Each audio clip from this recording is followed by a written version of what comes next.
This is for the NFL-loving girls who are so tired of only hearing about arrests and affairs. So let's talk about one of the most wholesome families and most beautiful families in the NFL, the Hutchinsons, with Aiden Hutchinson, who is a defensive end for the Detroit Lions. 2024, he broke hearts and his leg in an absolutely gruesome injury that stopped a monster season in its tracks. He had 7.5 sacks in 5 games to start the year and was truly looking like someone who was going to give Myles Garrett a run for his money. Then he came back in 2025 and played a full 17 games, finishing with 14.5 sacks, becoming the 4th most sack producing defender in the league, which means that he was bringing down the QB in 85% of his games. He also tied for second in forced fumbles, and he is the textbook version of what a team wants at a defensive end position. He is 6'7", 268 pounds, 25 years old, and a Leo.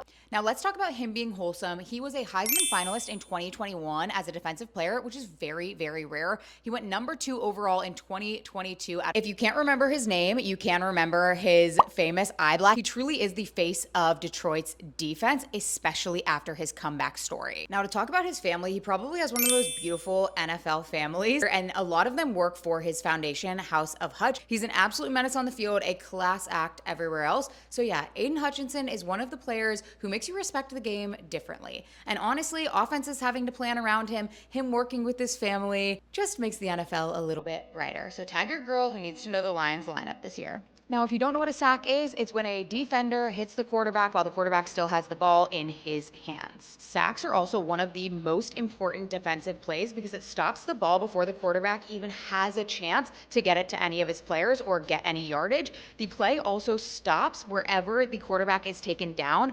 Often, the quarterback is sacked for a loss of yards, meaning that the ball is now starting further back on the field than it was before.